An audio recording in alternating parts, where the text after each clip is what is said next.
Randy, thank you so much for being with us on your busy stretch of time here.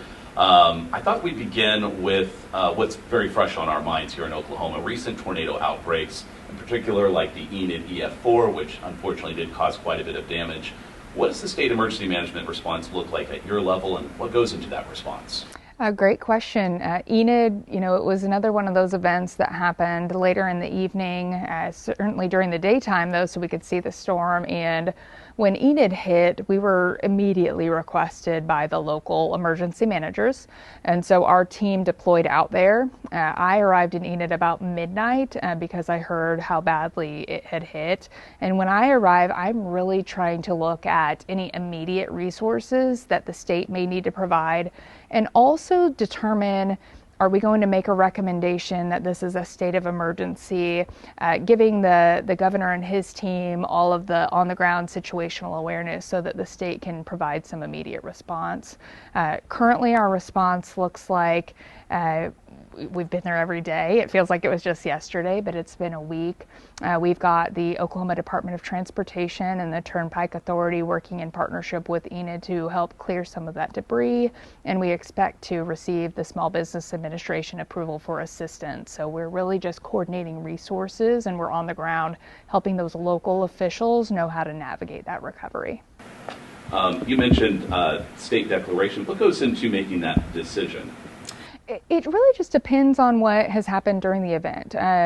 We generally are looking at if there's been any sort of significant impact or any sort of need that we have to look at the state's authority and change something policy-wise or something that we might not be able to do without that state of emergency. So, for example, if we have a significant amount of power outages and utility companies need any sort of waivers, that state of emergency can cover that. It also opens up the door for us to bring in resources where they may not otherwise be able to. So if there's a lot of debris and we need help clearing some of that debris off of roads that the Oklahoma Department of Transportation doesn't have authority over, that state of emergency gives them that type of authority. And so it really doesn't determine any sort of level of preparedness, which I think is often misunderstood. It's really helping us legally bring in resources that are otherwise unavailable. That's very interesting and something I only knew a little bit about. Thank you. So we're in the thick of severe weather season and likely have more tornadoes and damaging severe weather events coming our way. If someone's household is directly impacted, what should they do in the hours and days to follow to put them on the right track to receive assistance from state or even federal agencies? Sure. So one of the first things that we always hope is that they have insurance, and that's the first line of defense. And so if they haven't already, reached out to their insurance, that's going to be the first thing they should do. And then the next is to pay attention to local officials. So every municipality in the state of Oklahoma and every county has a local emergency management director that is responsible for helping their community navigate that process. You can probably assume that in the immediate aftermath, there's going to be a lot of people coming in.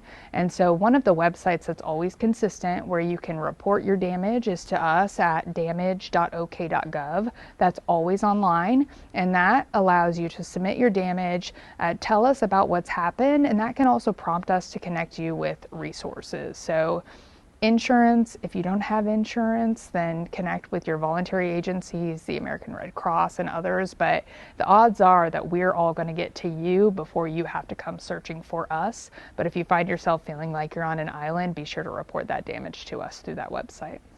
Gotcha.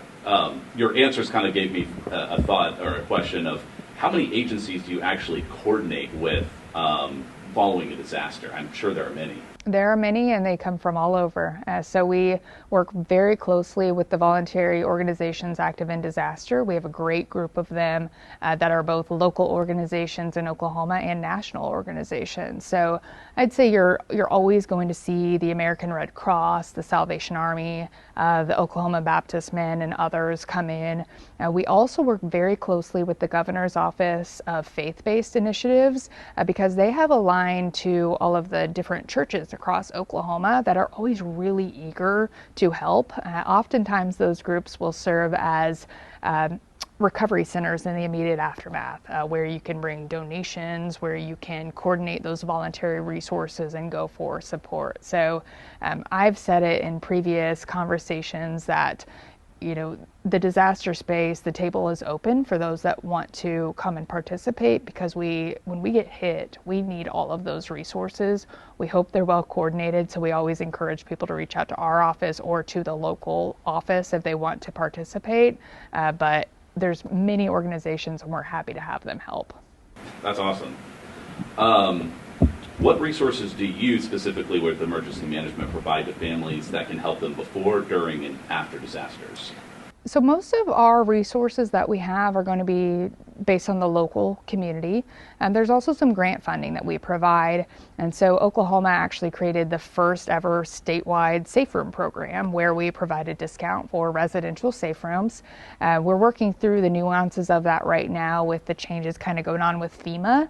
But we've funded over 25,000 safe rooms for individuals in this state. And which the great part about that is it's also turned it into a market where safe rooms are a little bit more affordable as well. And so we also provide a lot of preparedness outreach activities. We do preparedness campaigns throughout the year. And then, you know, post-event, we connect with resources.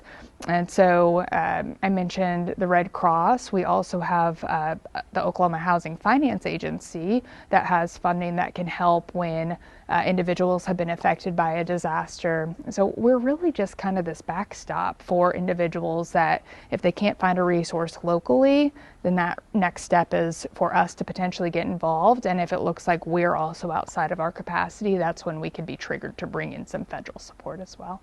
Gotcha. I'll jump to that question. Some may be wondering about FEMA and how it's been reorganized and how that impacts Oklahoma. What are you seeing that might be changing regarding federal assistance for our state following disasters? I think it's one of just managing expectations of what that assistance looks like currently as well. There's kind of this misunderstanding that when you're hit by any sort of peril that FEMA may be there. We may have one property flood and I'll get a phone call asking about FEMA. And what needs to be really understood about that is it takes a lot of properties in our state to be affected before FEMA will ever come in. And when FEMA does come in, even under this current process, the average payout is about $5,000 per structure. And they're really only coming in to pay for any uninsured losses.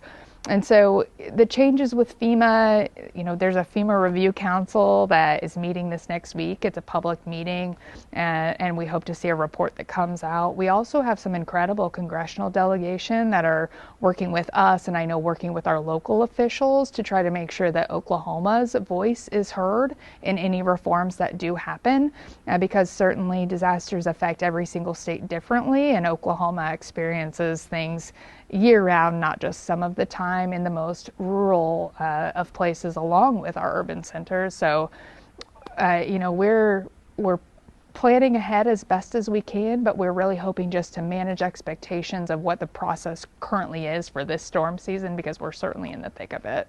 I think it's important to understand that threshold for that, so that's good to know. Thank you. What would be a misunderstood aspect of your job and your role around disasters? I think there's many. You know, emergency management is pretty misunderstood as a whole, and it's very different locally versus state versus at the federal level. So our role at the state level is to coordinate state resources and to bring in federal resources and to build capacity for the local resources. And oftentimes we get confused between, are we police, are we fire, and we're really neither. So I want to be there if the highway patrol needs a resource that doesn't disrupt their response, that I can go connect them with that resource. Or I want to, you know, be the entity that the local official goes, oh, I need another law enforcement backup, or, you know, my fire department needs this, then that local emergency manager calls us and asks for that. So we're the coordinators, not the responders. And then certainly we play a significant role in the recovery of communities. That's where we spend probably most of our time, along with disaster mitigation. So I'm a certified floodplain manager, which I think is something most would not assume of an emergency manager as well. But a lot of our local emergency managers and state officials, we have many, many hats beyond just the small response of a disaster. It's much broader than that.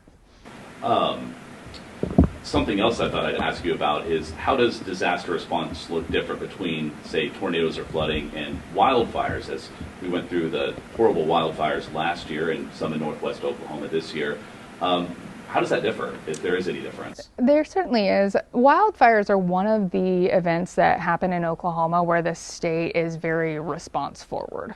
And so we have our ESF, our Emergency Support Function number 4 partner, which is Oklahoma Forestry, and they're out there fighting fire. It's very different than a tornado. I can't fight a tornado. It's going to happen, and we go in and we respond. And so it's a little bit different that way. We want to make sure that they have the capacity. This year with the fires, something we did differently that was so beneficial was to have daily meetings when we were in the thick of the fire risk with our office, the Oklahoma National Guard, Oklahoma Forestry, and the Department of Public Safety. And all 4 of those agencies, all of us work together to support one another and make sure that that response can be done. So, forestry fights the fire. We provide resources. The National Guard, we used a lot of their air assets this year, along with, they actually have hand crews that can go out and support forestry on the ground. So the response is just a little bit different when we're part of the first response. I'd consider us more secondary response when you have the other perils that have actually occurred. Flooding, we may request resources that can help prevent that flood from occurring, sandbags, infrastructure, but by and large, the event on that end has already occurred, and then we're responding to an actual recovery event. Gotcha. That does make sense. What are the ways state and local emergency management benefits the public in quiet weather stretches? You've touched on this a little bit. Yeah, so our local emergency managers are some of the best in the nation. Every, as I mentioned, county and municipality has one, and when there's quiet weather, that gives us time to plan. So right now, we're coming towards the end of a really intense weather pattern that's affected us statewide, and some of them, while they'll be recovering, but others can learn from past events or other events, and they should hopefully be planning and preparing for this season. So one of the things our office is working on is we've got our regional coordinators that are going to go out and have these community meetings to make sure that we all know each other, make sure we understand what communities have good recovery plans, what communities have a lot of resource versus not, so we can all work together to understand what the gap is going to be. So a lot of preparedness activities.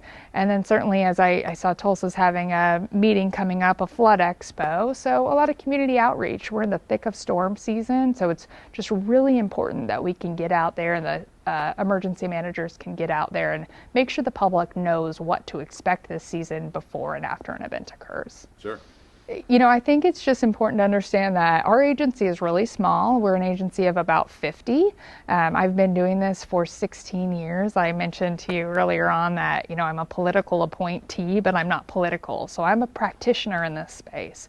And when we look at our agency and it's 50, we often get a lot of interest that we're a small agency. But you look at state government, and I'm leaning on us being this hub and all of our other state agencies being the spokes of this very well-oiled response machine. So our state government is really equipped to respond to disasters.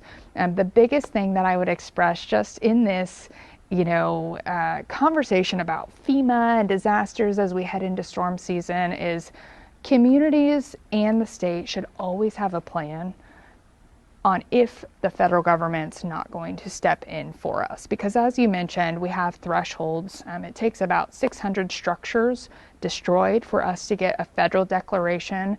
It takes $7.5 million of uninsured infrastructure losses for us to get infrastructure support. So we want communities to be planning for that, and we want them to know that state government, while we seem small, we're pretty mighty, and we're here to help them out if they need help planning, and then certainly after the event.